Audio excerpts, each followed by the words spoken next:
Hey everyone, what's up? Welcome back for another episode of Ranching Reboot, the podcast that reboots your thinking about farming, ranching, food systems, and the people that operate them. I'm your host, Brian Alexander, and this is episode 136. This episode of Ranching Reboot is brought to you by my amazing patrons on patreon.com and my super duper subscribers on Spotify. Starting at just $5 a month, you can get ad-free versions of the podcast on Spotify. For just a few dollars more every month on Patreon, you can qualify for some sweet merch, including a Ranching Reboot coffee mug and a really nice hoodie. Check those out and more at patreon.com/redhillsrancher, and you could subscribe on Spotify by clicking the link in the bottom of the show notes. Last week in the intro, I announced a listener survey, and I really need to hear from you. There's just 11 quick questions, and it should take you less than 2 minutes. I wouldn't be upset if you paused right here and went to www.redhillsrancher.com/survey and filled it out. I promise I won't sell your email address or sign you up for the Grass of the Month Club. That's redhillsrancher.com/survey, or just click the link in the show notes. And as I write this intro a few days before release day, we had our first frost last night, and I got to dig into my hoodie collection. Winter's coming and time is running out for you to sign up with Grassroots Carbon this year and get rewarded for your good management. It's a really easy process. Just go to grassrootscarbon.com/reboot and get started. If your operation is a good fit, there's not much time left to get into the program for this year and get paid for your good management. So go to grassrootscarbon.com/reboot or just click the link in the show notes. Fall also means it's hunting season, and as a landowner, it's been hard for me to find good, responsible sportsmen. I'd much rather work through a platform like Land Trust than have people knock on my door. Every user on Land Trust has to submit their driver's license to be there. My very first guest with Land Trust is coming back this year for another quail hunt. I love the birds, especially the quail with their distinctive call. And I can only offer a limited number of quail hunts this year, and they're filling up fast. If you're looking for a place to hunt or have land to list, check out Land Trust by clicking on the link in the description. Speaking of birds, have you heard about bobolinks from Blue Nest Beef? Bobolinks are not just really a cool bird, they're an awesome meat snack from Blue Nest Beef, which only comes from bird-friendly ranches like mine. They're delicious with just the right balance of smoke and spice. I eat them all the time for a midday boost, either on the ranch or in the studio. Click the link in the description and use the code BOBOREBOOT for $10 off your first pack of bobolinks from Blue Nest Beef. When you need relief this winter after long days hauling hay, moving fences, and breaking ice, check out what my friends at Wild Ass Soap Company have to offer. My hands can get really dry and crack in the dry winter air. I keep some ranch balm from Wild Ass Soap on hand to take care of my skin and prevent damage from the sun and wind. For all those sore muscles from chopping ice, hauling hay, and feed, check out their CBD Relief Stick. It goes on cool and then warms up fast to provide soothing relief. The CBD provides an added kick and makes it work so much better than anything else I've tried. Get your own ranch balm and CBD relief stick today at wildasssoaps.com/reboot or click the link in the show notes and use the code REBOOT for 10% off your order. That's wildasssoaps.com/reboot, code REBOOT. My guest today is Jess Brockman from the High Plains of Texas. Jess is a crop consultant and a budding regenerative rancher. In this episode, we bring to light the realities of crop consulting, the impact of shifting land ownership patterns, and the promise held by regenerative farming practices. We delve into the heart of soil testing, the essence of sustainable water management, and the untold challenges of land ownership. From prairie dogs to grazing philosophies, we're rebooting your thinking about the world beneath our feet and the food on our tables. Join us as we explore the hurdles and the hopes of modern-day stewards of the land. You know the deal, right back after the ad. Hey, you want to make a podcast? Spotify's got a platform that lets you make one super easily, then distribute it everywhere and even earn money. All in one place for free. It's called Spotify for Podcasters, and here's how it works. Spotify for Podcasters lets you record and edit podcasts right from your phone or computer, so no matter what your setup is like, you can start creating today. Then you can distribute your podcast to Spotify and everywhere else podcasts are heard. Video podcasts are also available on Spotify. And when you want to take your conversations with fans to the next level, Q&A and polls are the best way to get them talking. With Spotify for Podcasters, you can earn money in a variety of ways, including ads and podcast subscriptions. Best of all, it's totally free with no catch. I highly recommend you give it a try. Download the Spotify for Podcasters app or go to www.spotify.com/podcasters to get started today.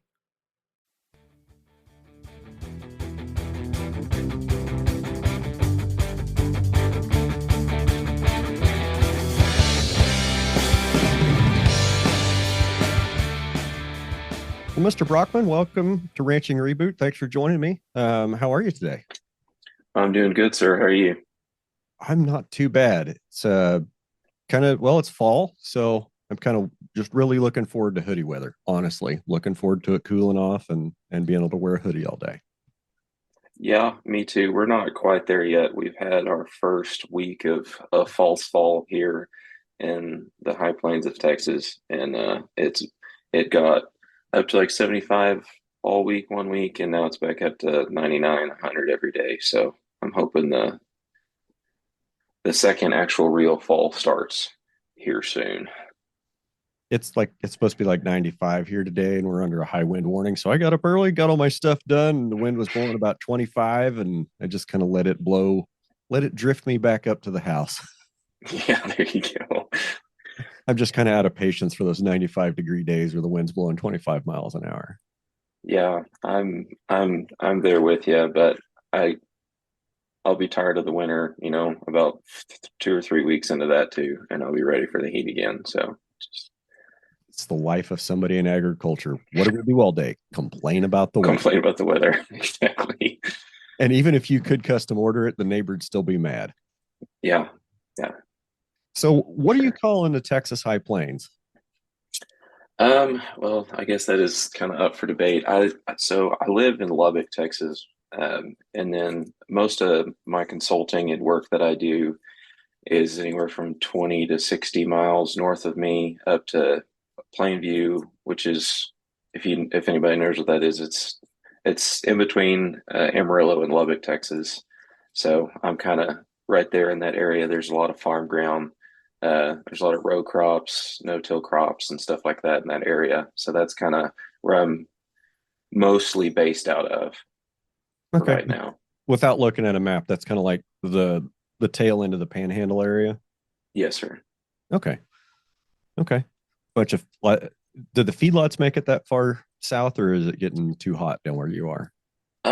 We've got some feedlots, but they're about 70 miles north of us. Is where most of them get started. I have quite a few dairies around where I'm at, where my row crops that I consult on and stuff like that. There's quite a few dairies that are farming corn and stuff like that in this area. But for the most part, the feedlots are a little bit north of me. Fair enough. I mean, I don't have a whole lot to the south of me either, but they're most of them are north and west. What? Right. So tell me about your consulting. It's a crop consulting type business. Yeah, so I got into it a little weird. I got an internship crop consulting with a man that's been doing it for about 40 years based out of Plainview, Texas. Got the job recommendation from a man that goes to church with my sister here in Lubbock. And I moved out here for 5 months in the middle of the summer so I could graduate from school. I had to have an internship for that. And I was like, well, there's two things I'm never going to do, and that's work in farming or work with sheep and goats. And I got an animal science degree. And then 2 days after I graduated with that, I moved out here and started checking crops. So um, that's kind of how I got into it. I check corn, cotton, sorghum, milo, sunflowers, uh, a little bit of wheat and a triticale in the winter time when things slow down a little bit. But then I've started my own company called Brockman Crop and Cattle. I named that before I got my first big client, and that is a sheep client. So that doesn't work great with the naming, but I we'll thought just you roll did. with it. I thought you didn't want to work with sheep and goats anymore. Yeah, I also didn't ever want to work in farming, so I'm trying to be really careful what I say about chickens and pigs. Um, 'Cause I really don't want to get into that. I think chickens are great on a yard scale or on like a pasture bird type scale. Get much past that, Yeah, they get a little dicey, I think. yeah. I had chickens growing up when I was a kid. For my 10th birthday, I told my mom and dad I wanted chickens for some reason, and I got chickens, and I've never really wanted them again since. So I like eating them, but I don't know about taking care of them. They seem to be pretty easy I mean, to take care of from my perspective because I don't have to do it every day. My wife does that, just There you go. feed and water and collect eggs and I don't count them every few days, I guess. Right. Yeah. So where are you from originally, Jess? I'm originally from Weatherford, Texas. So it's about 400 plus miles east of where I'm at now. It's about 30 miles west of the Fort Worth and Dallas Metroplex area. It's a big cow and horse country over there. A lot of cutting horses and stuff like that. So ranching and baling hay and stuff like that was really the beginning of my background. And then I moved to the high plains where there's no water or rain. I moved to the desert. And so I've kind of had to shift all of my thinking once I moved out here. But I don't think I'll ever move back. I love the big wide open boundaries and big open skies out here as opposed to trees. I think that's gonna be the trade-off is if you want to be somewhere where it rains a lot, there's going to be a lot of people. If you want to Yeah. be out by yourself and have big open spaces, just be prepared for a lot of drought and a lot of dry weather and hot Yeah. and dusty in your future. Yeah, for sure. For sure. So I'm kind of curious. I want to ask you about your crop consulting. And you talked a little bit about what some of the crops in the area are like. So what what are some of the farms like? Have you seen, is there more of a transition towards no-till and cover cropping, like soil health based systems, or is it still full tillage, full chemical, or are you starting to see a shift? I'm starting to see a shift. I mean, the conventional practices are still the backbone of this region, really. There's a lot of people out there, especially the younger generation of farmers that are either taking over the family's land and trying to make it work, or people just getting into it. They are slowly transitioning. It's growing pretty fast. The no-till, the strip-till movement is growing pretty fast. There's quite a few people that plant cover crops, but for the most part, they don't really try to take it to grain or anything at the end of the year. They just kind of use it as a cover to keep the dirt from blowing. Um, but Not that's even if, not even well, grazing that. no, that's my biggest pet peeve. Okay, continue, Um, please. so just, and I mean, it's a good practice, putting down a cover, keep the soil intact, putting more biomass into the soil with the root exudates and all that kind of stuff, increasing the organic matter by 0.01% and off season, uh, because that's one of the biggest struggles we have out here is our organic matter percentage is less than 1% in most of our farm ground out here because it's been farmed for so many years consistently, whether it's cotton or corn rotation or corn, cotton, and fallow rotation, or just farming it straight for the past 20 years. Um, so, but I think people are starting to see the benefits of the different practices. I'm not really dyed in the wool on any of them. I think there's like a really good balance that you can find. I think there's a reason for all of the different practices to some extent. And I think, if you can make all of them work together, that that's probably the most sustainable and profitable way to do it. Okay, let's just step backwards towards organic matter. You said a tenth of a percent, and just for everybody out there, a tenth of a percent organic matter gain in 1 year is pretty huge, right? I mean, because we're talking about going from like 1 to 1.1% organic matter in some cases, and that tenth of a percent is a lot, and that translates directly to water holding capacity. Um, well, mostly it translates directly to water holding capacity. You can hold more of the rain you get on your soil and grow more plants. Right. What Right. And have you seen?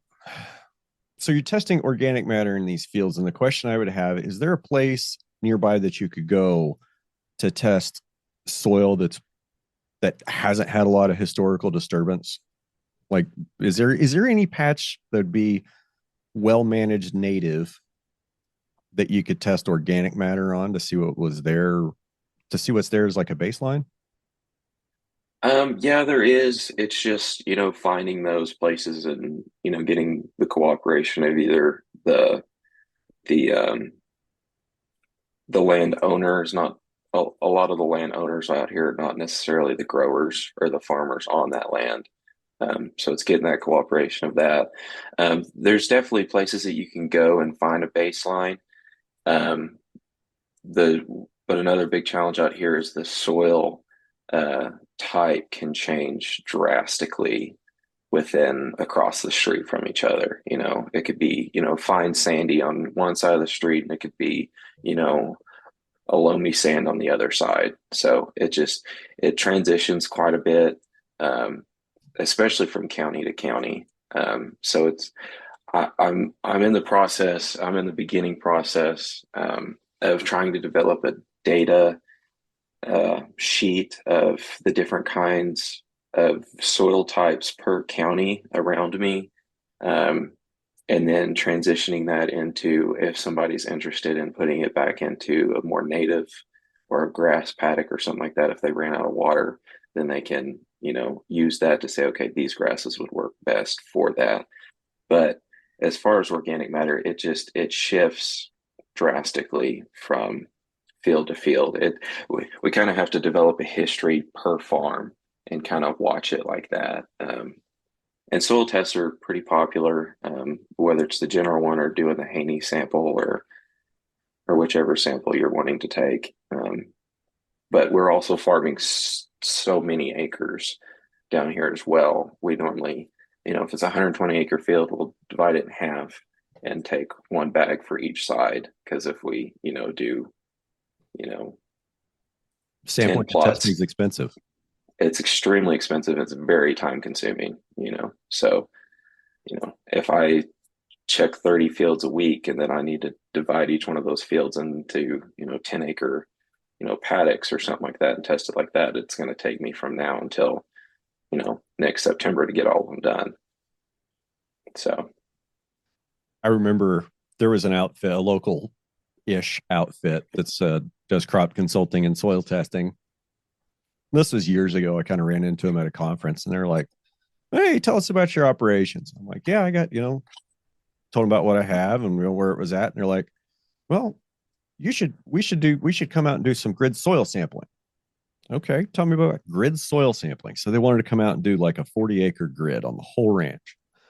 And they wanted to pull samples and send them off like 4 or 5 tests per sample. I'm like, okay, cool. What's that going to tell me? Well, I'll tell you all this, this, this, and this, and give you recommendations for this, this, this, and this. I'm like, okay, what's all that cost? And it was just some astronomical number. It was going to be like just an absurd amount of money, like hundreds of thousands of dollars. Like, okay, y'all realize that's basically twice my annual operating budget. And the information that you're telling me you're going to give me is just going to want me to spend more money. So why would I do this? You know, yeah. and what's the baseline you're going to compare me against? That's what I want to know. Okay, if you're doing these samples, soil samples and testing, what's the baseline you're comparing me against? What's the target that I should be aiming at? And how did you figure out what that target is? Those are the kind of things that I want to know. And okay, maybe they're kind of hard questions and we don't have to necessarily answer them here. What I think what I want to talk about now is land ownership and what you're seeing from your perspective, because you work with a lot of different landowners across a decently large area. And I've really just realized in the last month that we're a nation of tenant farmers, that there's just very few owner operators left that, can wear all three hats and make a decision and execute a plan on the ground. How do, what's your thoughts on the land ownership pattern, how it's changing and what you're seeing with farms as they change land ownership? Um, I don't know. That's a hard question. Because there's so many people out there that if they weren't tenant farmers, they wouldn't be able to afford to farm. Because land prices have skyrocketed, whether, it's people not from that area that come in and buy, a few hundred or a few thousand or several thousand acres at a time and just pay cash for it or something. And it jacks up the land prices. to, this land's been in so and so's family for so long, and so they lease it to, somebody else's family that's been farming from that family for so long, and they have a good relationship. And, there, it's a good thing. It's a good thing that people are still able to lease so that they can farm, because I think without that, that we would lose a lot of the smaller operations and it would be more bigger farms. But at the same time, it's kind of sad to think that the only way you can farm is to not own your land. Um, Especially, for people that are young, uh, like me. I mean, I claim that I'm still young, but uh, It's a state of mind, I suppose. yeah, exactly. It's what I'm Yeah. told anyway. Yeah. But I'm also first generation everything. So, in order for me to, I grew up in Weatherford, Texas on an acre. In order for me to come out here as an outsider and be able to buy land somewhere, um, it's pretty difficult. Not only the price, but being able to find the land itself, because normally the best land gets sold by word of mouth that never gets posted anywhere. Yes. Um, so you have to be pretty well connected and liked, or else you're not going to get any decent farmland. But it worries me seeing the trends of some of the millionaires and billionaires in the nation and across the world that are buying up tens of thousands of acres at a time and then subleasing it or just sitting on it. And that worries me a little bit. That may be a little bit of the conspiracy theorist side of my brain, or that, uh, but there's just, I wish land was more affordable. Luckily, there are some decent government programs out there for young farmers and first generation people, to get a loan and stuff like that. But the amount of a loan that you have to get to just get started, if you're starting from scratch, is astronomical. That's why I haven't actually started my own program yet, is because I keep looking at the number that I'm going to have to borrow to be able to just operate for a year or 2 years is an insane number to me. And now we're looking at interest rates of 7.5, 8, 9, 10% on Yeah, some notes. I know guys that are paying over 8 on an operating right now. yeah, So the economy we're in now, and I would argue that we never recovered from the financial collapse in 2008. I Like agree. I Main Street never recovered from the financial crash of 2008. The Federal Reserve, the quantitative easing policy, and the amount of money they injected into the economy, from 2008 to 2014, and then they just doubled down in the second crash in 2014. And that money's got to go somewhere. Okay. And when they started jacking around with interest rates a year ago, a lot of that money started to flee, from the things that were from risky debt. And they wanted to move towards more stable debt or more stable assets that were going to appreciate. And of course, land. We all we all know that land, they're just not making any more of it, right? There's not a dirt factory somewhere just churning out acres and acres of land. We got what we got. We don't get any more. And land value is always going to appreciate to some degree. But the situation we found ourselves in the last couple of years, like you just discussed, we can't have new producers coming in that don't already have, mega bucks behind them, or equity that they can go, leverage for $2 million so they can go get land and equipment and an operating note to be able to operate for a year. Nobody has that. So we're in a situation where family farms have been being sold off under the name of get bigger, get out for the last 40 odd years. And that's transitioned us to this nation of tenant farmers and tenant ranchers. Um, so we're talking about like large landowners. Bill Gates comes up. He's Yes. the largest owner of farmland in the country. And that's 250 odd thousand acres spread across like 7 or 8 states. Sounds like a lot to a lot of folks listening, I'm sure. Ted Turner, who owns a ranch south of me, he's like the second or third largest landowner by total area in the United States. And he's got like, I think 1.9 million acres. The largest landowner is, I believe it is a family that owns a bunch of timberland out in the West. And they own like 2.5 million acres. Nobody's talking about them. I mean, what Ted Turner's doing, and I can speak to this, what he's doing, not what he's doing because he doesn't do anything because he's Ted Turner. What he has his managers doing on his properties, on his ranches, I think is really good. And I think it's moving things the right way. It's not what I would be doing. I mean, I wouldn't go out and try to transplant and set up prairie dog towns. Not real sure I'd want to do that because where the prairie dog towns are, that could be some of the best grass if it's managed correctly. Not real sure I'd do that, but I can see his point from, an overall ecosystem management that prairie dogs, do they have a place here on the prairie? 100% they do. I feel like I'm fortunate enough that I've never had any on the ranch. There's not You're evidence lucky, that I've man. ever had a dog town on the ranch. So that's fine. I'm going to keep managing it to exclude the prairie dogs. There's some south of me, and there's some west of me. That's fine. They can stay there. So, and this kind of circles back towards something I've been saying for a while. If we really want to make changes in agriculture, ownership has to be able to see the need for the change, for the long-term stewardship vision of the land and the long-term vision of what they want to do with the land.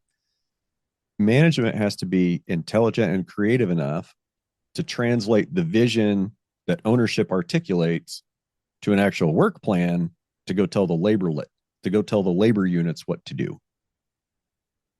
And I'm integrated.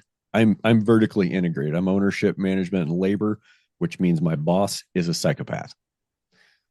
On the other hand, if there's something I want done on the ranch, I don't have to go convince management and ownership that it's a good idea and a good use of money. I can look at something and be like, I need to spend money on that this year, so it's not a big problem next year. So then we get down, we're talking about corporate ownership of land. So we get to the point where BlackRock, Vanguard, and State Street own everything. We're not far from it. And we have this culture of like, okay, we got to feed the world, and you can't tell me how to farm. But it seems like there's always the people that are the loudest about that, about feeding the world, and that you can't tell me how to farm. It seems like they're the ones that want to hide behind the right to farm laws and the ag gag laws because they don't want you to see what their operation looks like. They don't want you to take a peek behind and see the child labor that they have cleaning the packing plants. They don't want you to see the immigrant labor that's working in the chicken and hog factory farms. They don't want you to see that. They just want you to say, hey, we got to feed the world. So this is necessary, and just look the other way. And I'm not sure where we're going as a culture, because I don't think there's a way to reverse the trend of losing all our owner operators. I don't think there's a way to reverse that trend unless there is a massive, massive correction in land price. And I don't see that coming without major, major social unrest. So we're stuck with the system we've got. We're stuck with the direction it's going until it stops. And the day that it stops is going to be an interesting day. We can talk about that later. But navigating the world between now and then, I think, is important to discuss. So I don't know. I'm just rambling. What do you think? The way I try to think about that, at least navigating where we're at right now. I was at a conference last winter, and there was a speaker. He was a farmer west of here, about 100 miles, and he was talking about all the things that he did this last year on his farm and all that kind of stuff. And people were kind of telling him he was crazy for all the integrated things he was doing. But his answer was, and I guess this works if you're a Christian or something. If you're not, then I guess this is kind of worthless. But he said, at on Judgment Day, I just want to be able to stand before my Lord and Savior and say, I did the best that I could with what you gave me. And that's kind of where I'm at with uh, managing and trying to decipher and figure out where we need to go, whether it's being a tenant farmer or buying land. And then what are we going to do with that land when we buy it? If it's really trash land covered in weeds and stuff like that, are we going to go hit it with a plow, or are we going to go stick goats and sheep on it? Or, things like that. I really believe that the best way to be profitable and sustainable is looking at um, farming and agriculture as a whole as a perfectly unified creation system, that all of those things flow together well if we manage it like they're all supposed to be there together. Now, given prairie dogs and beautiful grass country is not ideal. I'm fighting prairie dogs like crazy at one of the sections that we run some sheep on. But there, I believe there's a place and I believe there's a balance for everything. The hard part is just finding that balance and the place for those things and making sure that you're still able to stay profitable. But at the same time, if you look at the subsidies that go on, the bills that get passed that farmers and ranchers have to follow just in order to, stay in those programs like you were talking about, they have to follow all of these guidelines. And they can't not follow those guidelines and stay big, because the only way to make money is to be big. And if you're not big, then you're not making money. But I think there's a balance there too. Like, you don't technically have to be big in one thing. You can be moderate or decently sized in three or four things. And then if one thing crashes, you got two more things to fall back on. So you're not falling back on insurance or subsidies, or, going and pulling out on another loan, or taking out, a second mortgage on the house or on the combine or something like that, so that you can, pay for the next, growing cycle or system or season, whatever you're doing. Um, I think it's pretty interesting. Like I said, I always said that I would never mess with sheep and goats. And I have some old buddies that are like, Jess is nuts, man. He's out there in the panhandle and he's playing with sheep. They see my stories that I post, and they're like, what is he doing with those things? Those things stink. And I'm like, yeah, they do. But at the same time, they're wiping out these weeds and these paddocks that, we've got going on. We could have a 60-acre paddock, and half of it's, dry land of forage sorghum. And then the other half of it is, pigweed is what we call it, or a careless weed, if you want to call it that, whatever. And they'll go through and they'll wipe it out. They'll eat it to the dirt, and they won't touch the forage sorghum. It's just like, what is going on here? But we also didn't have to pay, X amount of dollars per acre to spray it to kill it, and then it'd be resistant and come back again. So, we're actually making money on something that we're fighting, which is neat. And I think that's a little bit of proof to show that if we really look at everything as, okay, why are prairie dogs here? Why are sheep working here? Why is there weeds here? Why can't we get rid of these weeds? Well, it's because we're not supposed to get rid of them technically with chemical. And I'm not super against chemicals or anything like that. I mean, for crying out loud, I'm a crop consultant. So I mean, I have to make, recommendations and stuff like that. But at the same time, if there's a cheaper way to do it and make money at the same time, why wouldn't we do that? Okay. I, If that makes sense. no, that makes sense. And it's also like the comment that I want to make would be sacrificing long-term health of a system in exchange for short-term profit. Or short-term cheap profit. I see that as I can see where that's a trap, but I don't think that's where you're going. I did kind of want to back up. You talked about I forget what you said, but what I wrote down is WWJD. What would Jesus do?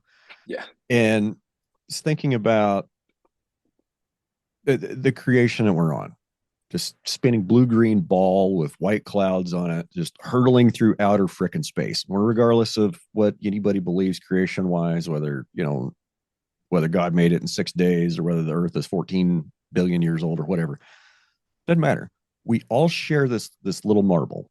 Okay, we're all passengers on spaceship Earth, and regardless of how it got here, whether it was dust that clumped together over billions of years, or whether the planet we're on was made by some higher intelligence or higher being that we can't fathom, it doesn't matter.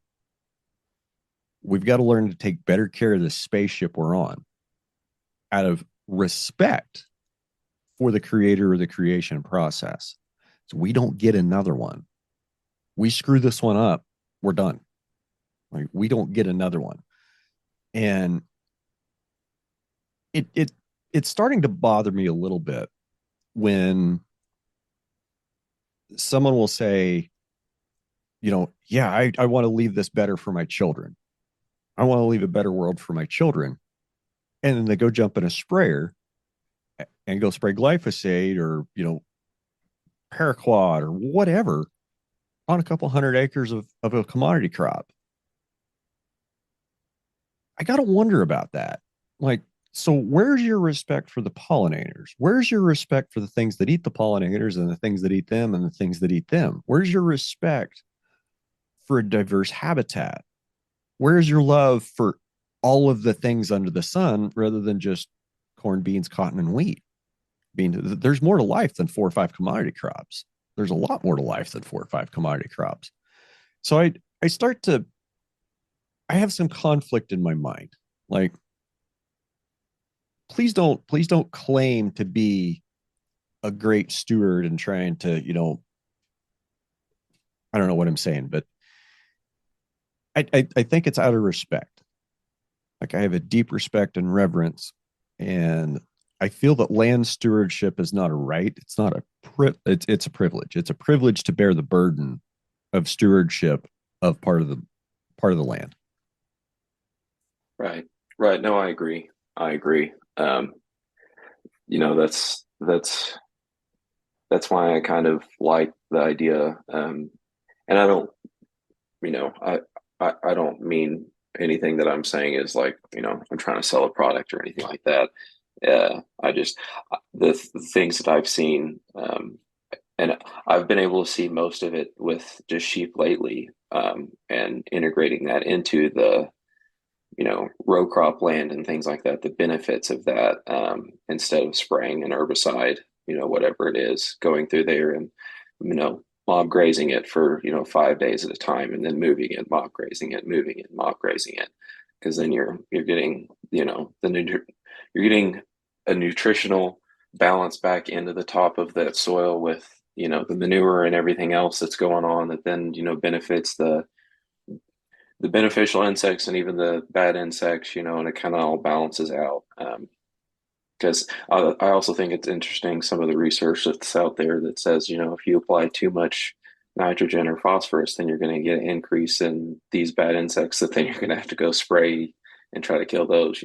It's an interesting balance that's needs to be found. It's just, and I'm young and I know I'm so green. That's why that's the land stewardship, and actually trying to be the best steward of it that we can is it's a process, and it's more of a lifetime dedication than it is, a one-time sign up for a club or something like that. Yeah, and I don't want it to seem like, if somebody's going to jump in a sprayer and need to do a practice, I'm not universally saying that that's bad. Right. What I'm saying is we need to think a little bit deeper about, okay, we're spraying fungicide on it. What effects is this going to have in the next 7 years? What effects is this going to have down the line? What effects is this going to have on my children's ability to work this land, or my children's ability to have a healthy, happy life in this environment? And those are the questions we should be asking. If we start asking those questions, and start thinking about, how do I leave a healthier environment for my kids in 50 years? Maybe we wouldn't be using things like PFAS and Teflon and glyphosate and uh, eating all this ultra processed food that's giving us all diabetes and cancer. Yeah, yeah, yeah. No, I agree. Especially just, yeah. I don't know if I have anything to add to that. I mean, you pretty much hit the nail on the head with that. So you've said it, I think, two or three times now, that when you got out of college, you didn't want to do anything with sheep or goats, but now that's where you're at. And from listening to you talk, it kind of sounds like it's not so much a market sheep operation that you're consulting for, but it's more an operation that's using the sheep as a biological control for undesirable plants. Yeah. So, um, it's a sizable herd, or flock, whatever you want to call it.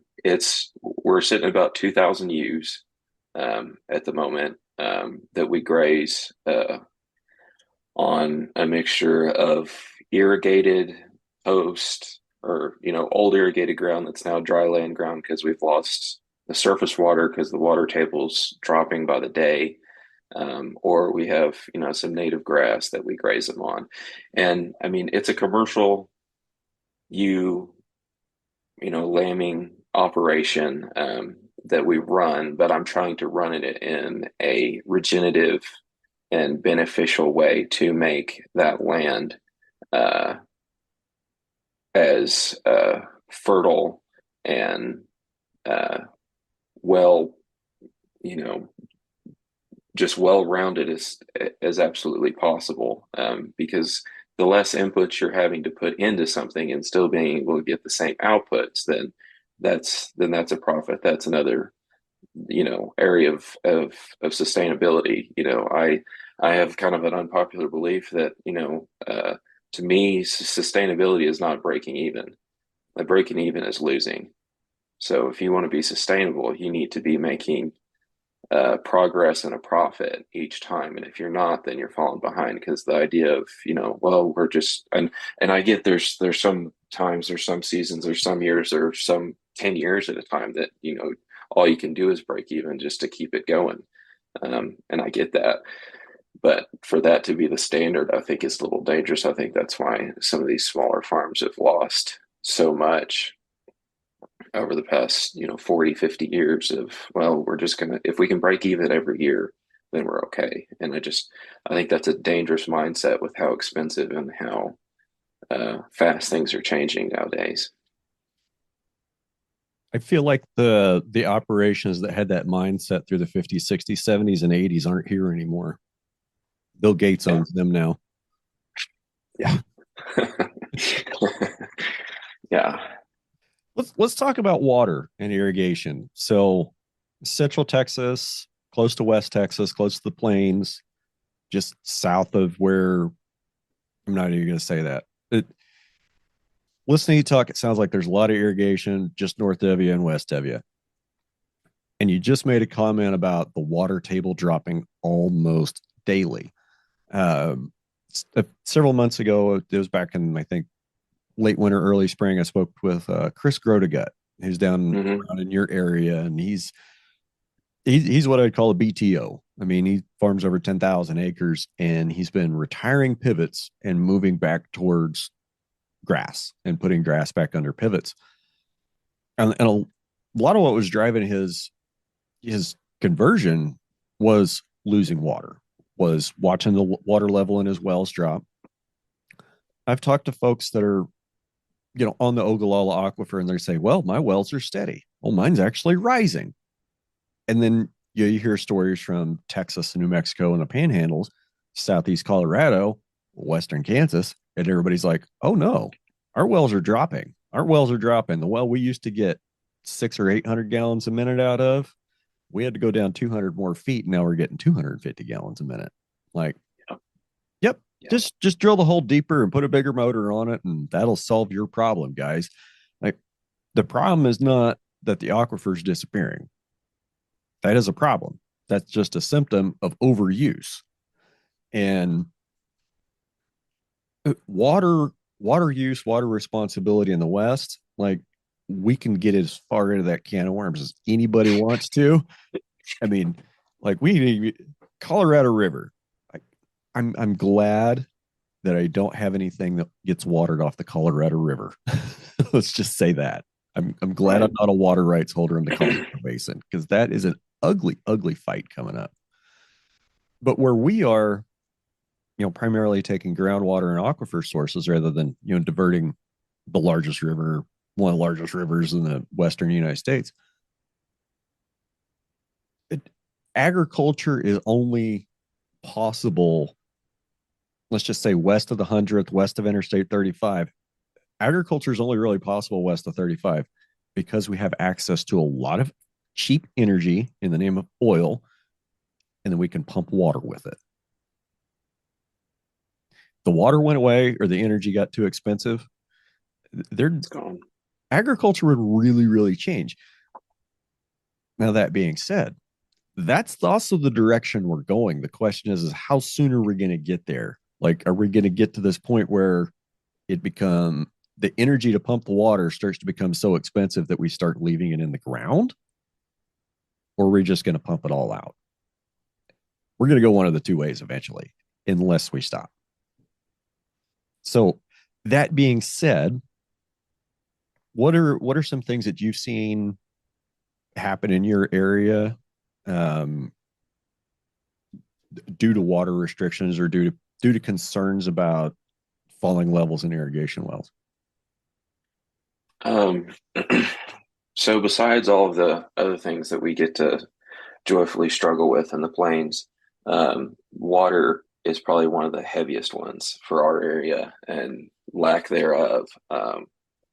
You know, the the producer I consult for, he's got a couple sections that were irrigated at one point, full section pivots, and now they're down to four towers.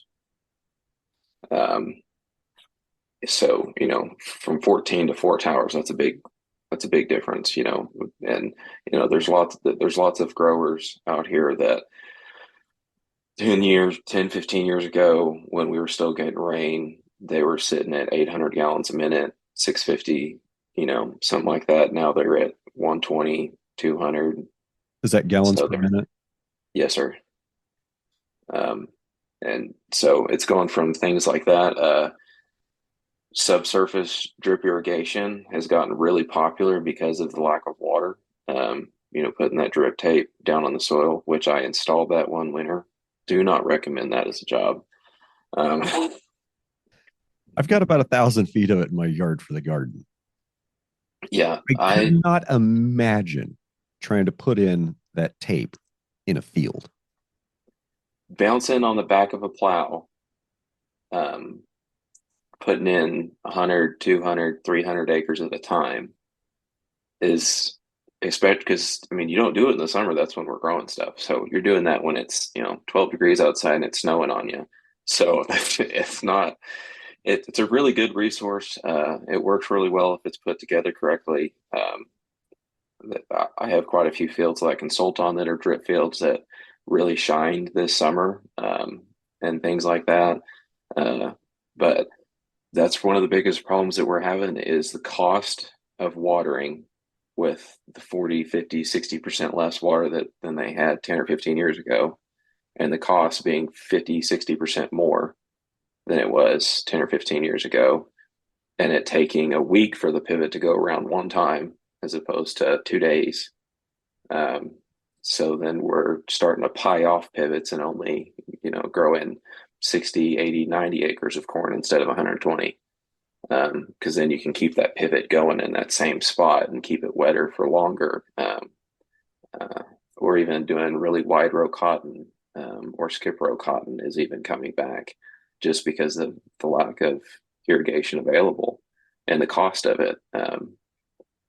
A lot of growers base their whole management decisions on, okay, what's the rain looking like this year? And how much can I afford to water? Last year we had a 100-year drought. I think we had 6 inches for the whole year. This year we had 19 inches in 2.5 months. That's So it got real wet. Um, similar story up here. Didn't rain for like 2 years, and then we got about a year's worth of rain in about 75 days. yeah, yeah. Grass looks So we had the phenomenal. same. Yeah, yeah. So I was like, man, and I'm glad it did because, even our native, pastures with the sheep, we were about to, it was either, okay, we got to find a pasture to stick these things on, or we're going to have to start selling them because we're losing too much grass because we haven't had rain in, I think it was 11 and a half months. We didn't have a drop of rain. Um, and then all of a sudden it flooded and all the grass came back dormant and the seed bank exploded. And I was like, this is the most beautiful thing I've ever seen in my life. Uh, but water and irrigation is the biggest struggle, or one of the biggest struggles in my region that I've experienced. I think that that's one of the biggest things that's probably going to make or break a lot of growers in the next 10 to 15 years in this area as well. Either they're going to have enough money to or find strategies to do dry land, or they're going to have enough money to dig deeper wells, or they're going to get integrated um, and start doing either cattle production on the side, putting some of those old pivots that don't have any water on them, putting those back into grass, like that other man that you spoke to. I just listened to that podcast last week, actually. And whether it's getting integrated like that, or finding something else you can do on that land. I mean, there's a lot of people that love coming out here and hunt, dove hunting and all that kind of stuff. Lease it to a few people every year, and who knows what you could do with that side money. But there's all those little avenues that you can make some extra side cash to maybe make the land payment, and then you can do something else to make money off of the land. It's just getting integrated and finding those little holes for your that can work in your operation. It just goes back to that balance. You got to find that balance for each farm. For sure. So kind of taking a step back about land use patterns and how people are farming and whether they're irrigating more or less. What's driving change in your area? Is it lack of water or input cost in some other area? Um, it's kind of a mixture of input cost of buying a new till as opposed to buying a strip till to put, where you can, just make a real small slice in the dirt and then come back behind it and then, plant it. The cost of equipment, the input cost of the actual seed that it costs to plant some of these crops is insane. And then the cost of water as well. Cost of water is one of the biggest reasons why we struggle getting cover crops up sometimes, is because we don't have enough water. We can't afford to water that cover crop up to get it up. Um, so we may drill it in the ground, and then we kind of sit and wait on a rain. If we get a rain and it comes up, great. And if it doesn't, then well, we'll be waiting until April, and then we'll be planting, the actual cash crop then. But Okay. I really hate to interrupt, but I've drank too much coffee today, so I need to take a you're short break. good. Sure. And we're back. You'd think I'd figure out to cut down my coffee consumption on podcast days, but apparently I haven't figured that out yet. I was right there with you, so I was happy for the break. Okay. I was thinking before we took that little break about the future of Get Big, Get Out. And I'm not sure what I mean by that. It seems like, well, operations are going to have to continue to get big in order to survive on the whole subsidy train and in the high input train. And it seems like the people that are okay, I feel the operations that are going to be able to survive and pass to the next generation are operations right now that are more focused on getting small and getting diversified to insulate risk against, whatever might happen. I mean, if you're stuck in a corn, soybean, cotton oscillation, fine. You need to be looking for an exit strategy out of that to do something else, because it, I don't know what corn is, what, like 4.25 now. Like I think it's on the so. way down. It's big time on the way down. And when it's $7, everybody wants to go rip out tree rows and plow up ditches and plant more corn. But when it's $4, it's that's not so great. Yeah. I, I don't know. I'm having trouble reconciling the land use and the ownership pattern, and how we're going to work through that in the future and continue to feed ourselves. The get big or get out model is great to a certain point. Yeah, it's helped us feed quite a few people in the world. It's helped us, be able to mass people in urban centers where they can be productive. But at the same point, we've also taken too many people away from the land and away from their connection to the land and the food and what actually sustains us. And without changing the land ownership pattern, I don't know how to change that. I don't know how to correct that.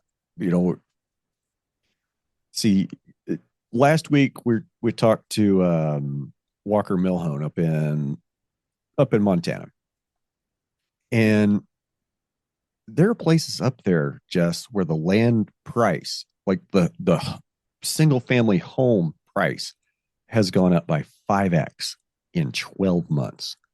Like, I think it was in Jackson Hole, where the mean price of a single family home is in the millions of dollars now.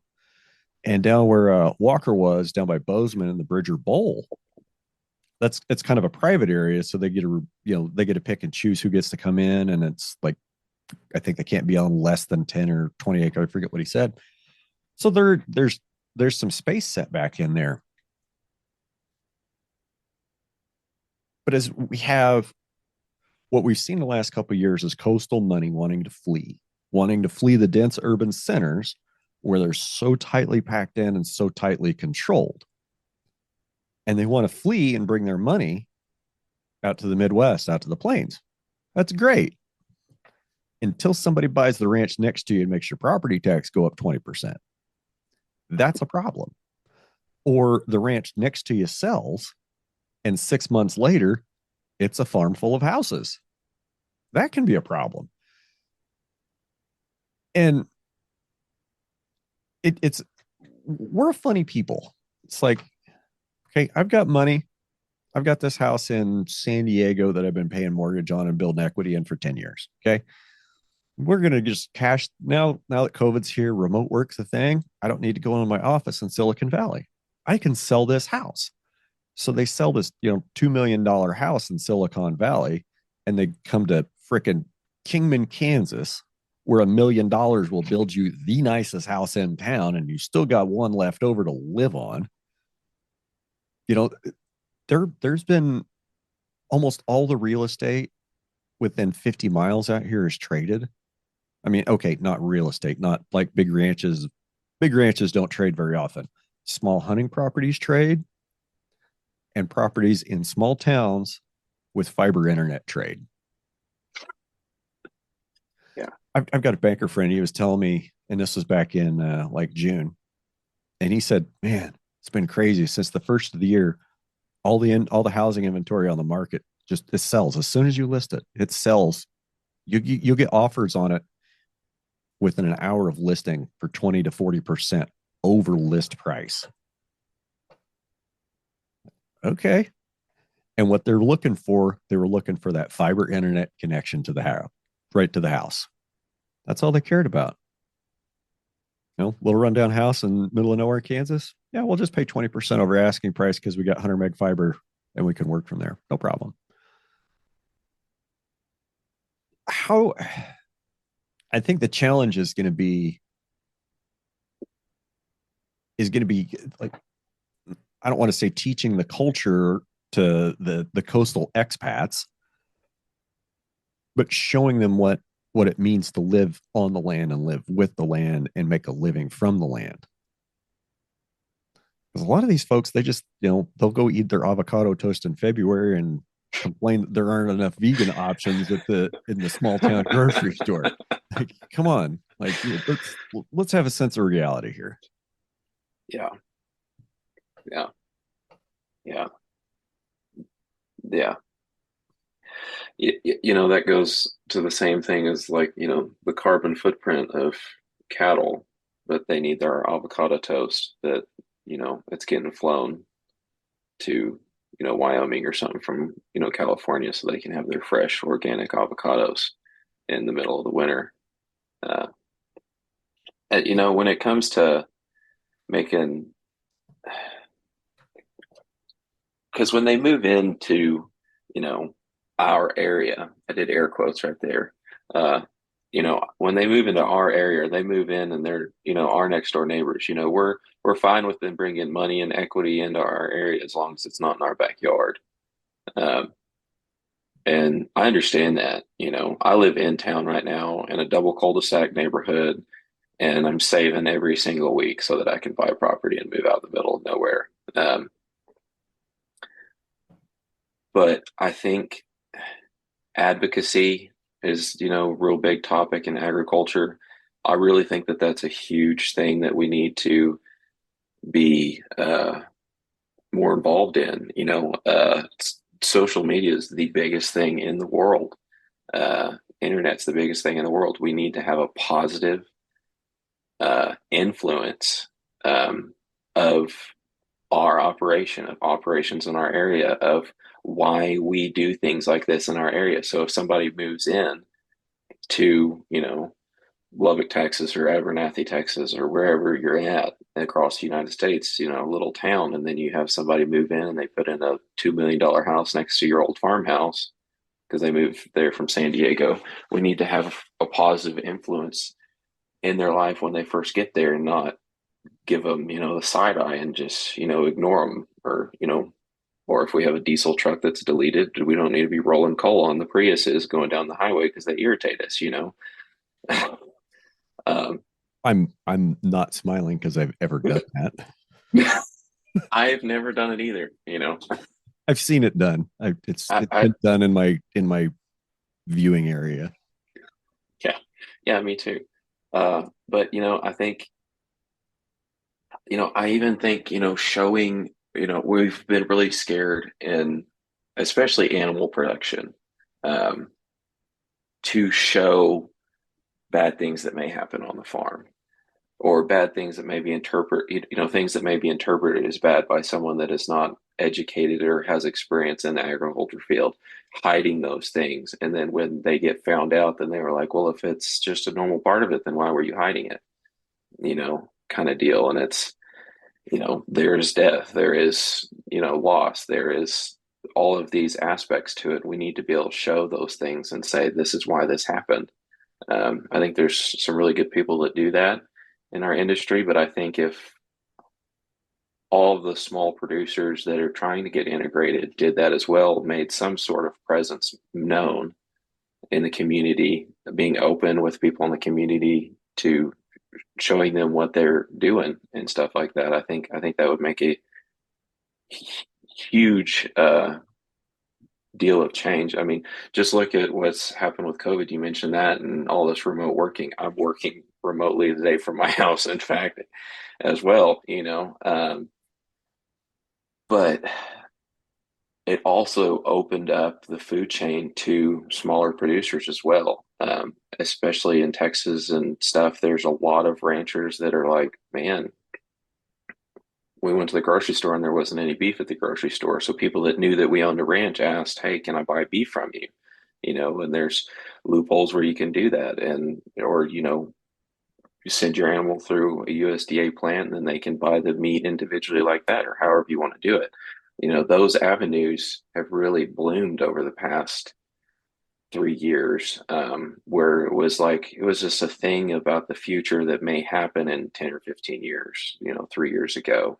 Um, or even when I was in college, they were saying, this is probably going to be a thing in the next, 15 or 20 years, smaller packers and all this kind of stuff. And now you know, there's bills and there's loans out there that there's hundreds of people trying to get them started, meat co-ops and all kinds of stuff. And I think that's a really good avenue as well.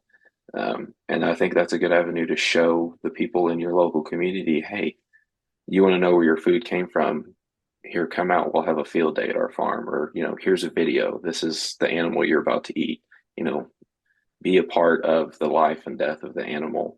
I think is a good process to be a part of to some extent. I know it freaks some people out, but I think that's also why they get freaked out is because they've been separated from death for so long that they can't handle it sometimes.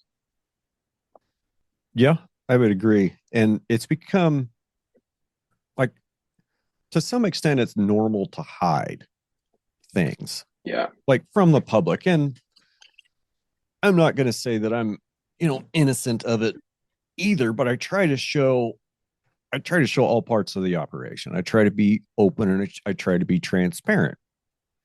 And we can't be scared to show it all, but we have to be ready to explain it or defend it. And yeah, I was sitting here thinking and trying to come up with an example in my mind. Okay. So I have one. And this was a couple years ago. I was helping a friend work some heifers. And he was a cow trader, so there was always livestock coming and going. It's not like a cow calf guy, or somebody's got a commercial herd they've been working on for 20 years and all the cows are nice and calm, right? It's not that kind of place. So and this gentleman, he was from Arizona, grew up cowboying. His daughters were excellent hands. I mean, we had good help that day. So we're just running them down the chute, around the tub, down the alley, preg checking. And we got down to this last little package of like 50. And it was a package of, we call them F1s here. So it's a Brahma Hereford cross heifer. A lot of people call them tiger stripes. I like them. Like, I would like that as an animal because they perform really well. They do well on grass.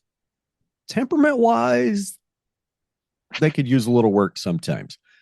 So this one tiger stripe, she was a little wild in the sword alley.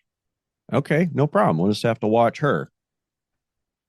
One of the girls was on a horseback and she was working the alley, and she sent him down to the tub.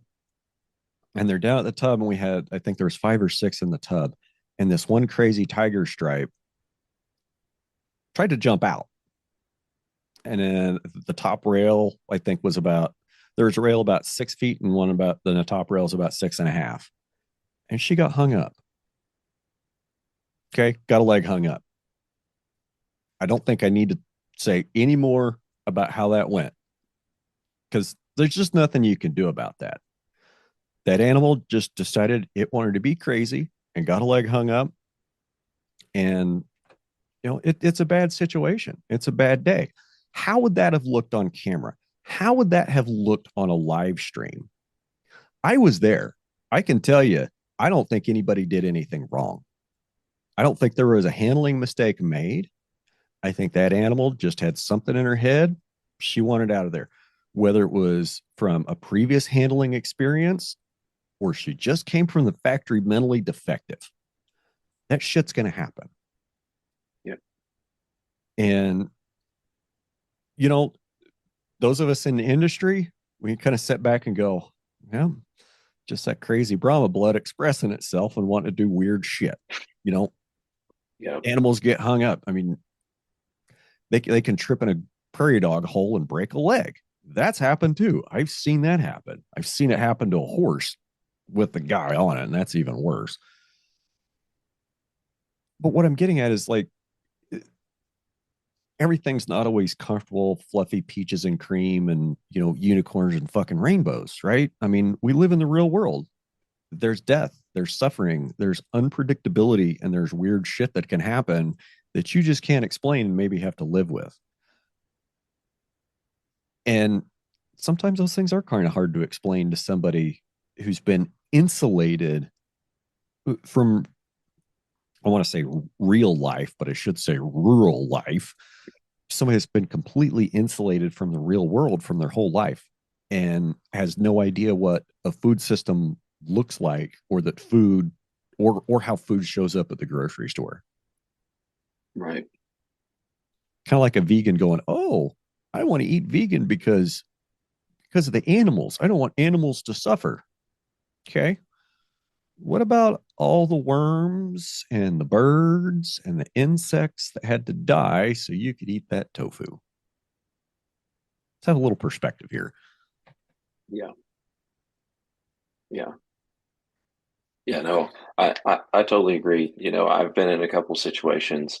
Um, there's a farmer um, that I work with a little bit. He's got a few cows. He just kind of uses them as a tool. He's got a bull on him that he raised out of one of the cows anyway. And, there's this one heifer out there and she's tagless. She's never been tagged or touched, I think. I call her Spam. She's my least favorite animal that I've ever run into. She's got a big brisket. She's got real flappy ears. She's, straight black hide on her, but you can't get within 50 yards of that cow to save your life.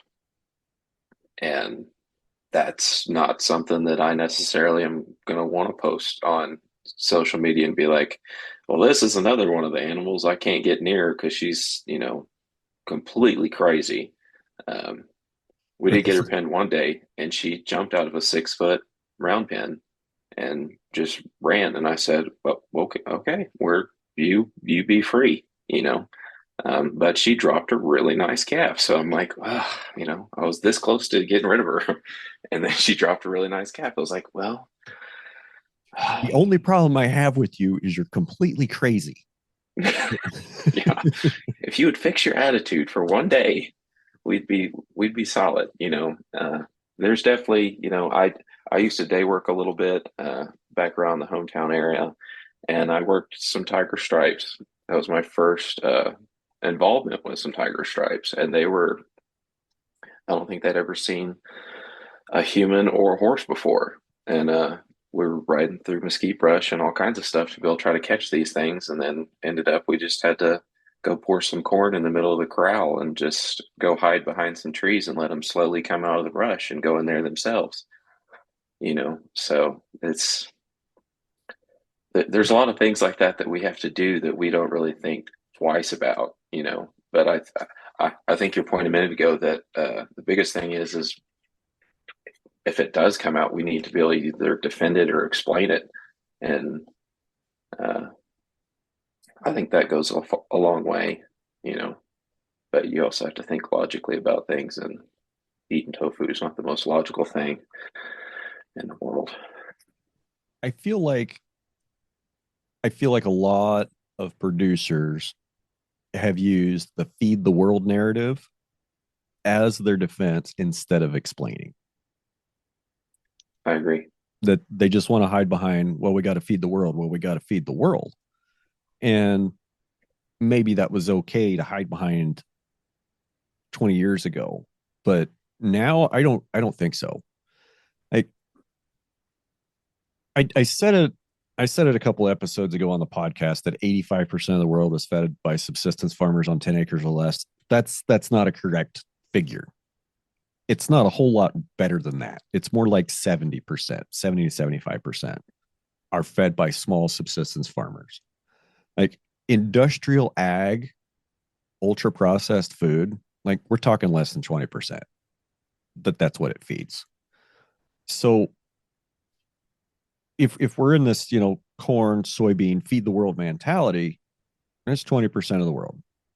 Is that a significant fraction? Yes, I'm not denying that at all. But what else does feed the world do? So I'm thinking of Africa, all the food aid we send to Africa. We send them food aid because we've already destroyed their ability to produce food. I mean, we don't want to send them food. We want to sell them chemicals. That's what we want to sell them. We want to sell them chemicals so they can build their own agriculture so we can keep selling them more and more chemicals. And then after we sell them chemicals and they develop their industrial agriculture, then they need an industrial healthcare system to fix all the health problems caused by industrial agriculture. So we'll build that for them too, and they can pay us for that privilege. But Follow the money. follow the money. No, I was actually, I kind of had a different direction in mind. Like I was thinking about baby formula. So it's been a thing for these, for these baby food manufacturers to go into Africa under the guise of humanitarian aid. So we're going to go in and find these mothers that are kind of malnourished and are breastfeeding their children. And we're going to say, hey, here's this miracle, miracle breast milk replacer. Here's this formula. Just give this to your child, and that way you don't have to worry about feeding them. And they give them enough sample to feed the kid just long enough for their milk to dry up. So now they're in a position where they can't make any more milk. They've got to go buy the industrial processed crap or find some way to get it. So, I mean, and that could probably be a whole episode in itself, but that kind of practice is, it's really, really slimy to me. It's just really super slimy to me. And it even happens here. Like, in the military, women would give birth in the military, like, that's one of the care packages they'd give you. They'd give you like a case of formula. Like, here, just take this. Like, it's a symptom of another problem. They don't want to sell you a cure. They just want to sell you a treatment, because there's no money in cures. There's only money in, repeat customers are the best customers, right? You want your customer to keep coming back. Like, I want people to keep coming back and listen to the podcast, right? Like, everybody come back, listen more, tell your friends about it. Nestle's in the business of selling, and they want to sell more next year. They've got to sell more next year because they've got to increase profits. Like, we got to keep getting bigger. We got to keep getting bigger. And in the name of profits that we're chasing, like, what effect are we really having down the line? How is this affecting human health? How is this affecting the human genome epigenetically for the next few generations? That could be a whole different can of worms. You said spam cow a few minutes ago. What did you mean by that? That's been bothering me. I named her. I even went out there with a couple of buddies with horses, and we couldn't catch her, so I couldn't tag her. So I had no way of identifying her, as opposed to the other ones if there was something wrong with her and I needed to send somebody out there to treat her. So I just nicknamed her Spam, because at the time she was worthless to me, and I think Spam was kind of worthless and gross, and that cow made me mad. It was either that or ground beef, but she was still alive, so I named her Spam, So I've got a weird sense of humor, and so that's probably where that came from. But just a cow that I thought was worthless that ended up having a decent little bull calf. So, but I drive by one of my steers every day and say, Basil, you just look so delicious. You're going to make such nice ribeyes in a couple of months. Yeah. And he just looks 100%. At me. Yeah. Prairie dogs. Back to prairie dogs. So I said that I don't have any on the ranch, and I don't know whatever force of luck or good fortune that I don't have any. But there is a prairie dog town about 10 miles south down the county road. Now, I used to go down there when I was a kid, like 30 years ago. Go sit up down there with a 22 all day, and just every couple hours, one would pop up, pink, take another shot. And, that kind of progressed through the years. I quit doing it when I went to the Navy. And then when I came back, I'd cruising around, observing what that prairie dog town looks like. And I've watched it grow. I've watched it shrink. I've watched it grow. I've watched it shrink. And where there used to be two fairly large ones, one of them is gone and the other one is kind of stabilized. And so just like anecdotally, because I don't I didn't necessarily go to the guy that's run that grass for the last 20 years and look at his grazing records. Just anecdotally, what I've observed going down there every couple of months through the years. When it was set stocked year round, the prairie dog towns were huge and the grass was really, really short everywhere. There was a wildfire down there in like 08, 09. Okay. And after that wildfire, they let the whole pasture rest for a year while they were building fence and getting everything ready. That's when one of the prairie dog towns started to disappear because they quit overgrazing it and the tall grass started to encroach on the edges of the prairie dog town. And that tall grass gives cover for coyotes who happen to think prairie dogs are a pretty tasty snack. Another change they did is they moved the power line to alongside the road. And so like this prairie dog town was like right along the road, and they moved power line right over against the road. And where the power line was, it was like the old style pole that had a crossbar on top. Mm-hmm. The new poles don't have that. They just have the wires on the pole. So I noticed something. When a hawk is sitting on that crossbar on a power pole, it looks like a hawk sitting on that crossbar. But when that bird is perched on top of the pole, it just looks like the pole. So that was a key insight. Like, okay, the vertical pole without the crossbar is a predator is predator habitat. That's a place for the predator to go, and the prairie dog doesn't see that because it's just seeing the pole. So I realized that, and then watching the grass come back after that wildfire and how that affected those prairie dog towns. When that tall grass starts to encroach, that dog town will start to shrink. And eventually it disappeared. And like I said, I'm not exactly sure what drove that, but now there's reasonably tall grass. I mean, there's little blue stem, there's side oats, there's drama grasses, there's even some big blue stem down by that dog town. I may go down there later today to see what's really down there. I haven't been down there since the spring. So what do you think about that? What do you think about what I just said about prairie dogs?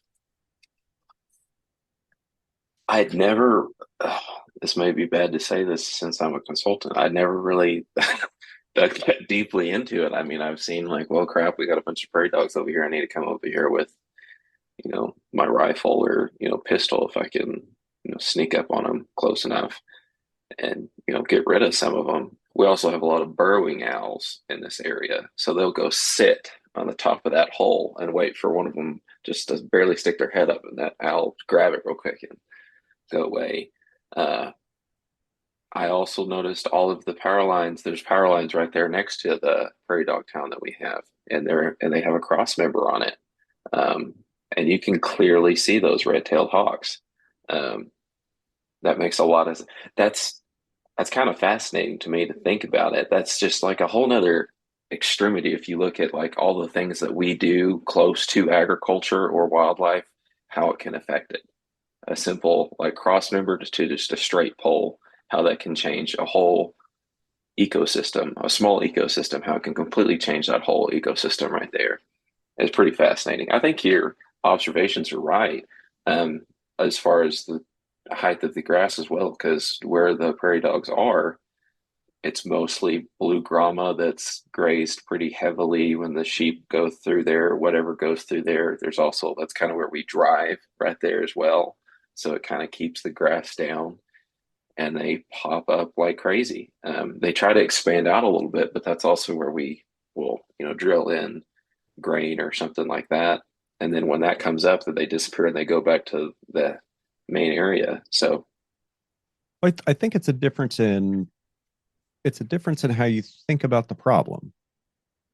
So the conventional approach would be, what can we do to get rid of these? Or what can we apply to get rid of these things? And instead of thinking like that, it's okay, what eats prairie dogs? And how can I get more of those in the area where the prairie dogs are? Something I would something I'd be real interested to try. And I don't know why I've never said this before because I've had this idea for, I don't know, 5 years. To get rid of a prairie dog town, fence it off, make it an exclusion zone. Okay. Make it an Was just exclusion thinking zone. that. Make it an exclusion zone so no ruminants, so no large ruminants can get in there in that dog town and help the prairie dogs keep it mowed. Make them do the work. And I'd like to see what happens with a fenced off prairie dog town if it started to shrink after a year or two for it stayed static. It's a good point. That's a good point.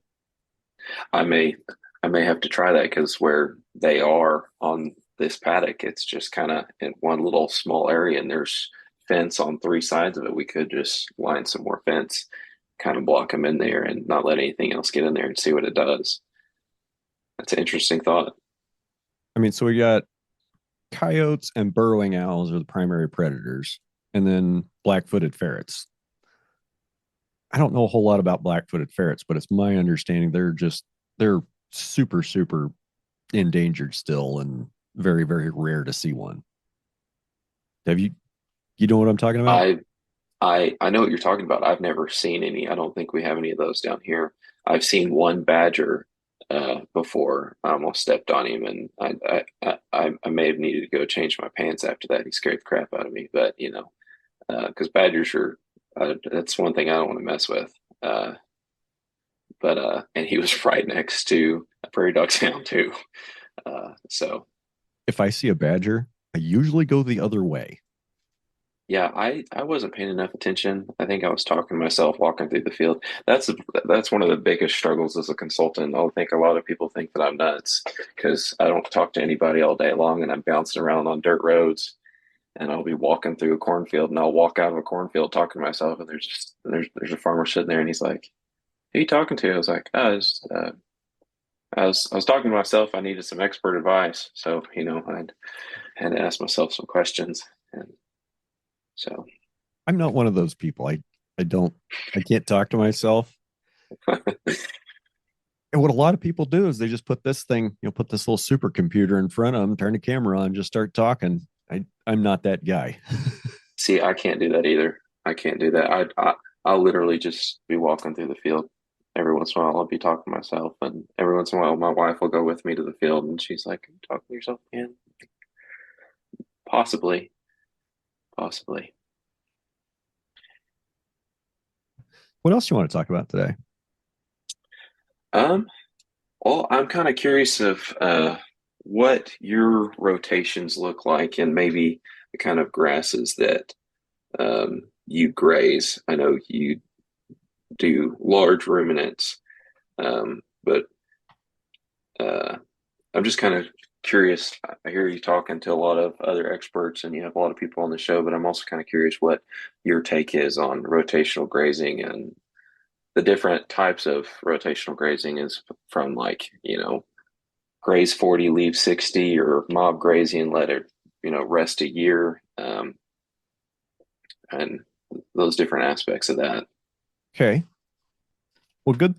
Some good thoughts, and I'm gonna see if I can't like try to frame this correctly. When we start talking about rotation grazing, I don't view I don't view grazing as a prescriptive system. Like it's not a prescription that I can just like hand out and say this is what should be done here. It changes every year because every year we have a different distribution of humidity, of rainfall, and of growing temperature, right? There's some years where we could be super moist and we could be humid and it could be really cool. And we don't have any plants start growing until late. We could have years like we had this year where it was warm and dry and nothing grew until June. Sometimes it's April, sometimes it's June. So it can be a little bit difficult. So this year, um, coming out of the drought that we've been in, I made my stocking decisions fairly early. And we were getting down into the end of May, and I'm thinking I might have to call trucks in July. Like At the end of May, I was 45 days away from calling trucks and just being done. That that was kind of how bleak it looked. Through May and June, or through June and July, we got so much rain and had great temperatures, grew up just a phenomenal amount of grass. Like I'm grazing the best grass I have ever seen that I've seen in 15 years. I'm grazing the best grass that my dad has seen in his life. Like everybody around here is just absolutely blown away by the grass that we have. There's some folks not so much because they've just abused and overgrazed their stuff since the wildfire, and it's pretty disappointing when I can drive out of my pasture and be in little blue stem that's 30 to 36 inches tall, side oats that's 30 36 inches, big blue and Indian grass at 7 feet. It's pretty depressing when I can drive out of that and go less than a mile away and I'm driving by buffalo and grama grass pastures that are 2 inches tall. Like, guys, it's 100% management at that point. Like you can't blame 100%. the lack of rainfall. You can't blame anything else but management at this point. So that being said, you make a decision on the calendar. I mean, I made a decision according to my drought plan, according to my stocking plan of, I need to have my commitments by this date. That's how many cattle came in. I said, well, maybe they can stay till July 15th. And now here we are at the end of September, beginning of August. And I could have had probably 4 times the cattle on the ranch this year that I've had. And when I started in May, I thought I had twice what I should have. And that's how much it can change. So, okay, there's people that have said, well, why didn't you just go buy more cows? I didn't have the money. Didn't want to risk it. I didn't have equity to leverage. Didn't have capital to go spend. My clients, I gave them the opportunity to bring more. One of them did. One of them said, can I just stay longer? No problem. But it just changes so much year to year. And the grazing philosophy that I try to follow is I try not to spend more than 5 or 6 days in any paddock, regardless of harvest efficiency. And that's simply for overgrazing. Now, when it's dry, you can get away with pushing out a little bit longer. But as soon as your plants that were grazed on the first day start to see regrowth and recovery, you got to get the cattle out because they'll go back to those plants and they'll keep going back to those plants and they'll kill them. And you'll wonder why you've got bare spots in a 200-acre pasture and the corners that they've never found in 10 years. It's because they hung out in there too much and they kept grazing regrowth. Do cattle perform? Do they gain better? Do they gain not better? Do they gain well on regrowth like that? Yeah, they do. But your forage production is going backwards, and your pasture health is going to be going backwards. So I try to limit grazing to about a 5-6 day event if possible. Sometimes it ends up a little bit longer because I get tied up or something happens, whatever. But I try to keep that around 5 days to prevent grazing of regrowth. And I try to make sure that I have, let's see, in this year, I probably could have done a 25-day rest and been fine. And by that, I mean letting the grass rest and recover for 25 days in between grazing events. 25 might be a little on the short side, might have been a little closer to 30. In a normal year with more normal rainfall, which normal is just a setting on a dryer, and like it's just a normal rainfall is just a made up number as far as I'm concerned. But if we are close to that normal rainfall numbers, I would be looking at more like a 45-day rest recovery period, just because that's about what it wants. Now, as it gets drier and hotter, I'm going to run that out to more like a 60-day rest and recovery, or that could even be a 90-day. Based on what I've seen over the last 3 years, a 60 to 90-day rest period worked really, really well last year in the drought. I'm real happy with the results that I've gotten this year in the rain and the amount of grazing I've been able to get. So I don't know. How am I doing answering your question? I think you're doing good.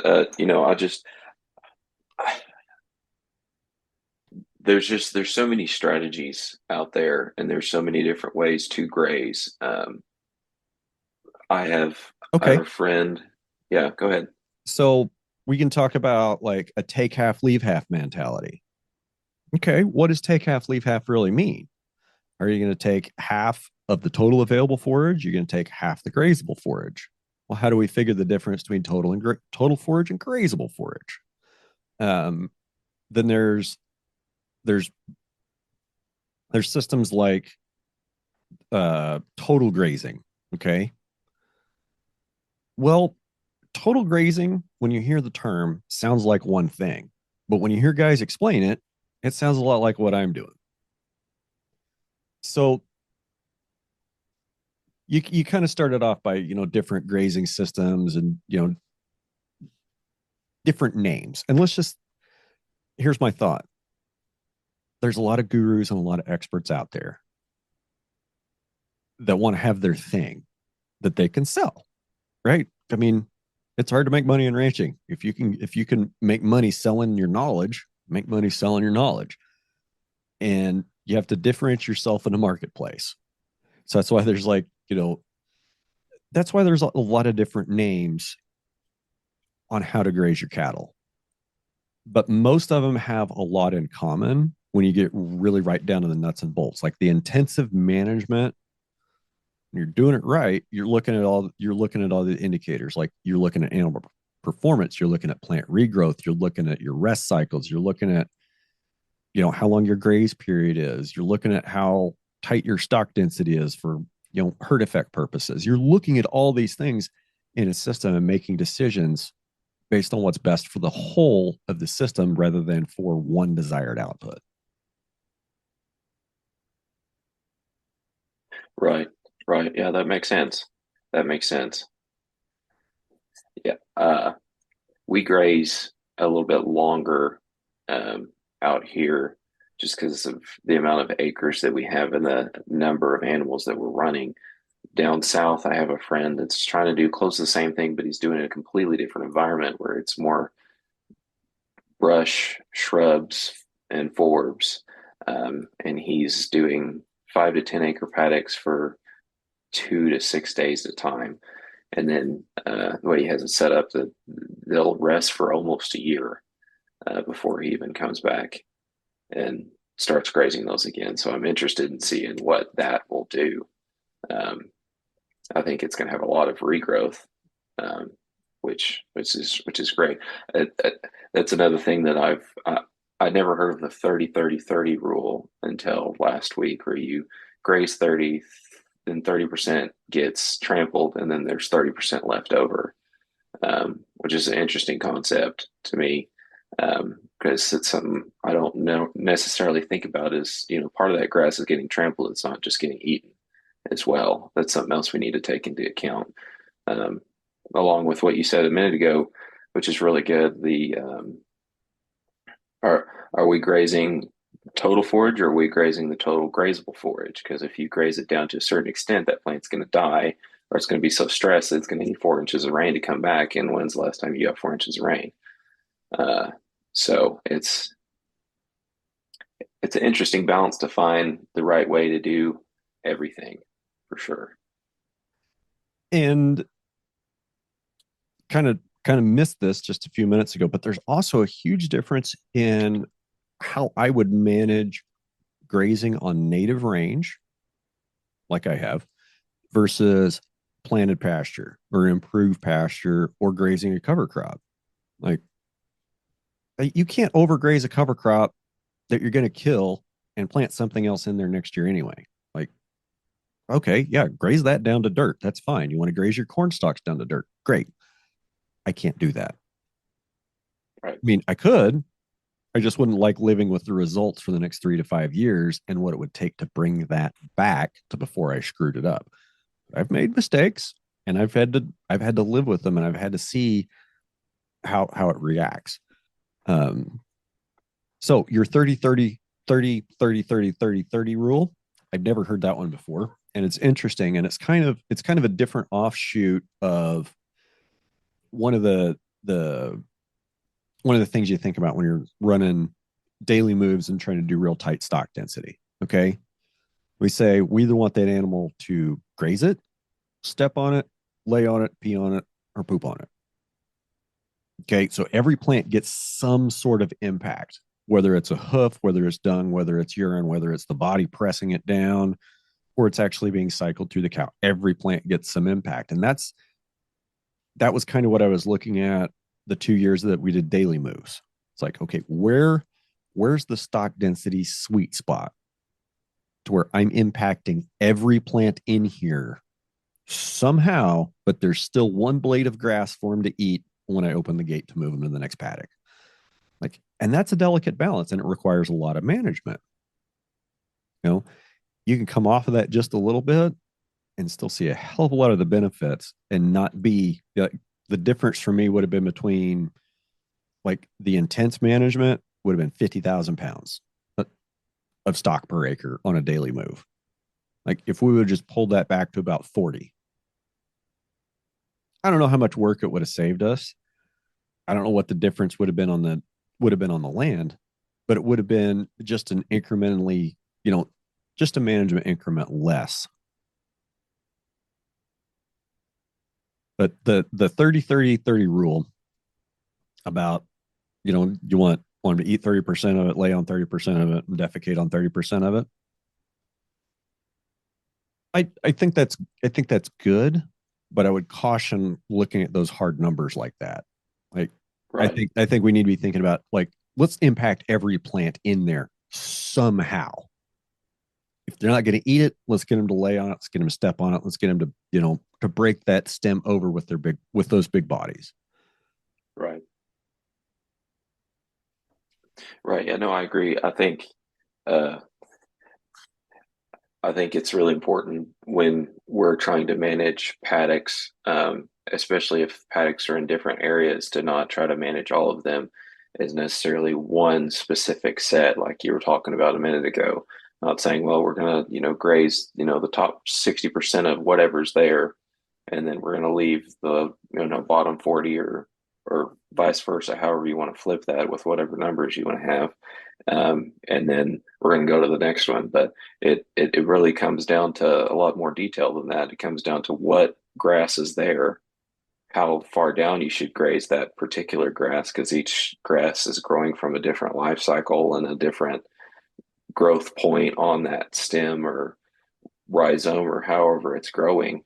And I think that's one of the things we've really struggled in the ag industry, is just making blanket recommendations for everything instead of it being more specific and specialized. Having this paddock, we're going to graze it this many days or for this longer. If, we get a whole bunch of rain that we've never had before, um,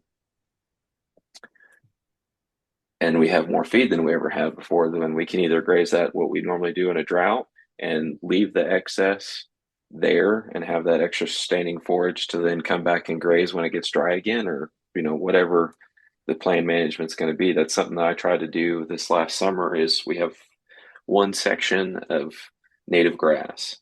That's all it is. There's no introduced anything there. It's just native grass, mostly big blue stem, little blue stem, grama, a little bit of Indian grass. Um, and we have a lot of dirt blow out here in the winter, fall, and spring. And it causes a lot of pneumonia problems, a lot of health problems like that. But what better thing to have these ruminants eating than a native grass that when it goes dormant, most of them don't go poisonous like some of the introduced crops can, like grazing corn stalks. Sometimes that can, make animals sick with the acids and all those things in there. So we let that sit for the past 6 months and haven't touched it. And the regrowth in that is just beautiful. And they say we're supposed to possibly have a wet and cold winter. And I'm hoping that's a wet, rainy winter and not sleet and snow.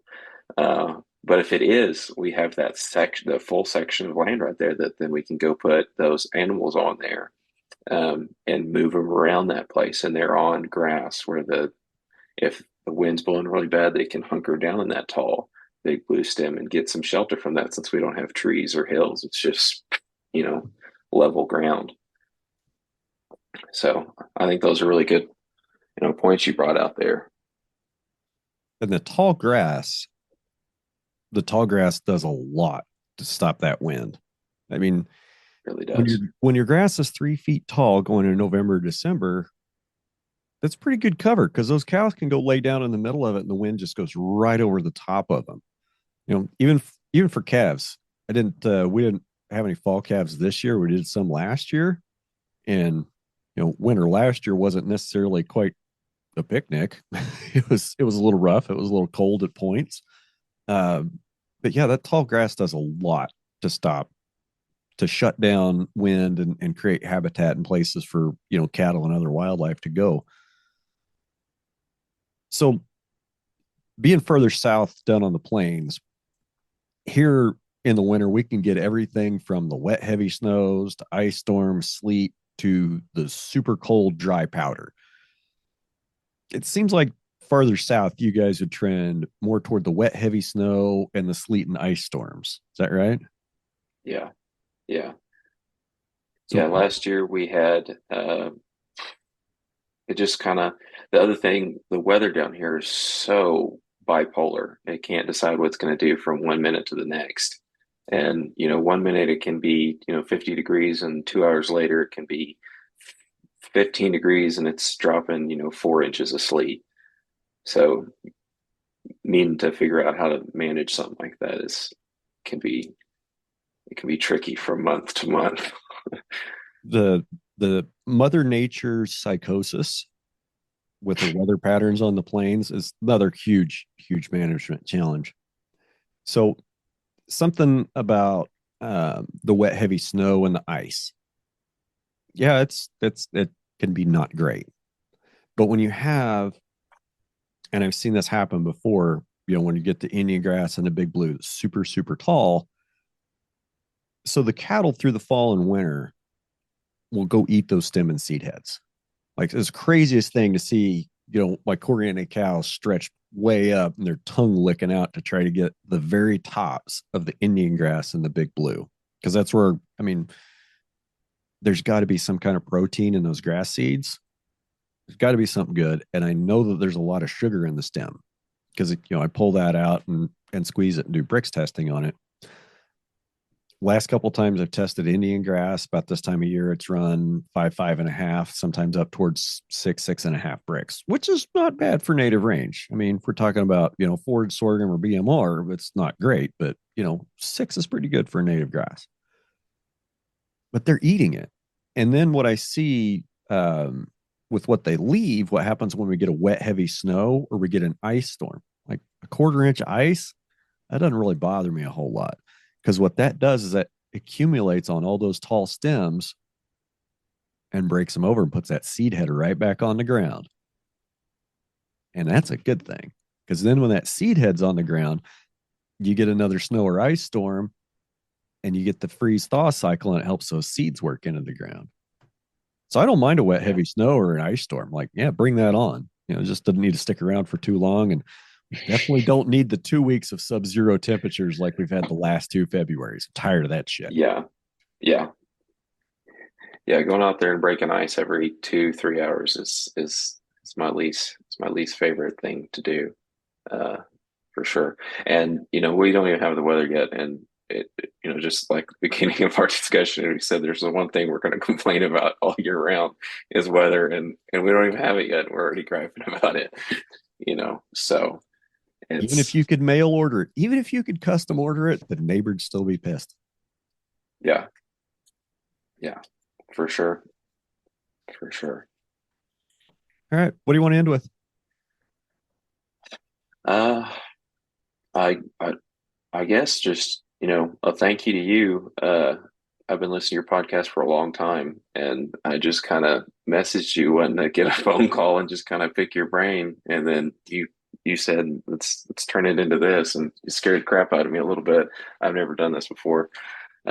So I mean, it was an honor to get to talk to you and to get to pick your brain. Hopefully I can do it some more in the future. We can run into each other someday. But I'm planning a couple trips to Texas. I'm working on some big plans for next year. So hopefully maybe there'll be an announcement in the next month or two, but I've been been cooking up some stuff for 2024. There you go. There you go. Well, for sure. Well, I'd be happy to have you down here, and you can go and hop around in a buggy with me and go see all the things I may be doing right and all the things I'm probably definitely doing wrong, and we can figure some stuff out. But I just want to say thank you for all the the good information you put out there, all the people you bring on your show and stuff. It's really good educational stuff. Me and several buddies that we're all kind of into this stuff a little bit, we all listen to your show on a weekly basis. So it's really good stuff. Well, thanks for listening. I always appreciate hearing from folks and let me know they're listening. This is top of mind right now, so I'm going to say it. I didn't say it in the pre-roll, guys. It'll be next week, but I need to get a survey written. So survey written where it's posted, so I can have hopefully at least a few people that listen come fill out my survey and let me know who you are. Let me know what type of person you're at and what you're doing with your life and where you want to go. Don't know what questions I'll ask, but I can figure that out later. We'll fix that in post. There you go. There you go. Well, Jess, I sure appreciate your time today, and thank you so much for being here. I've really enjoyed it. Yes, sir. Me too. Thank you. All right, everybody, go do something with your week. We'll see you. If you enjoyed this episode, don't forget to like, share, and subscribe to our podcast. We'd also love to hear your thoughts, so leave us a review if you haven't already. And don't forget to check out the Q&A and the polls on Spotify. Your support helps us bring more enlightening conversations and fresh stories from the world of farming and ranching. Thank you for listening to Ranching Reboot, your favorite regenerative ag podcast.